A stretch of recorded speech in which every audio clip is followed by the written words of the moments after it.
Good morning and happy Friday. Jordan Keck here, your lender buddy with your weekly market update. Kicking off, I do want to remind you that this coming Tuesday, November the 11th, is a holiday. We got Veterans Day here, and then also Thanksgiving here at the end of the month, Thursday the 27th. But keep in mind the 28th is most likely going to be a day that companies are either closed or they're going to be shutting down early. So probably planning on both the 27th and the 28th being holidays. Plan accordingly for your closes, right of rescission for refinances, and waiting period for closing disclosures. As far as interest rates, going up slightly week over week from 6.28% to 6.38. Still a little bit of fallout from the Fed rate cut that we saw earlier in the month, or early here this last month, and the commentary about not necessarily cutting rates again at their December meeting. So for mortgage tip this week, we want to talk about DSCR loans for investors or debt service coverage ratio.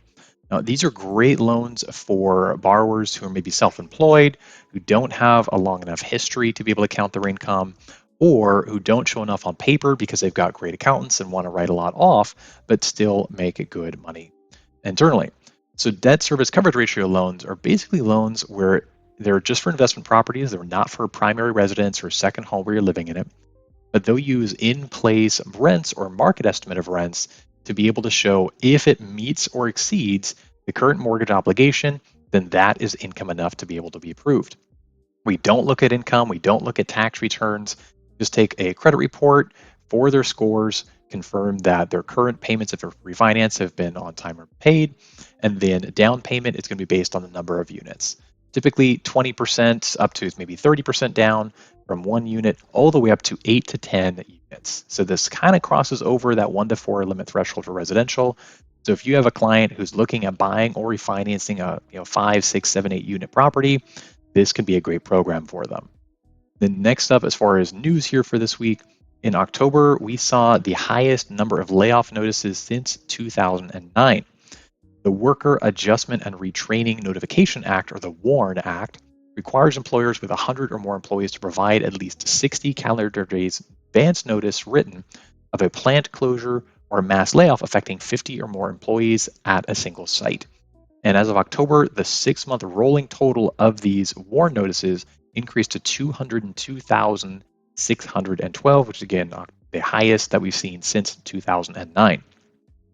MacroEdge's October report showed job cuts at a 25-month high. These are the announcements, so these may not have taken place yet, as systems like the WARN Act require advance notice to be given before employees are actually impacted.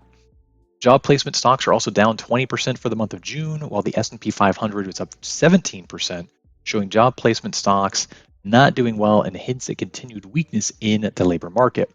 We're looking at some of these alternative reports here to things like the BLS report that we'd normally get for unemployment and for job creation because of the government shutdown, so we're not getting them and having to focus on alternative reports. Next, the Challenger Job Cuts report showed 153,000 job cuts in October, which is the highest in 22 years. Year to date, there have been over 1 million job cut announcements, the highest 10-month period since 2009. We'll see if that continues here over the next couple months to finish out the year. For perspective, there's 7.4 million people who are unemployed, so having 1 million job cut announcements is very, very significant in relation to the total number of those who are unemployed. Plans to hire are also down 35% from this time last year, and year-to-date plans to hire is the lowest number since 2011. ADP's October report showed 42,000 job gains. It's above the 24,000 that was expected, but still pretty low overall. You look at the last 3 months, there was a total cumulatively of 10,000 job gains because we've seen negative numbers out of 3 out of the last 4 months. Both small and medium-sized businesses lost jobs, so all of the job gains for the month were in large businesses, those with 500 employees or more. And lastly, Cotality reported home prices declined 0.2% for September. They're still up 1.2% year over year, a slight deceleration from the 1.3% that we saw for the month of August. The forecast for the coming 12 months, though, is higher at 4.1%, likely due to the lower interest rates we've seen. They're factoring in that's going to be increasing demand and pushing home prices higher. As always, hopefully this is helpful. Have a great weekend, and we'll see you next time. Take care.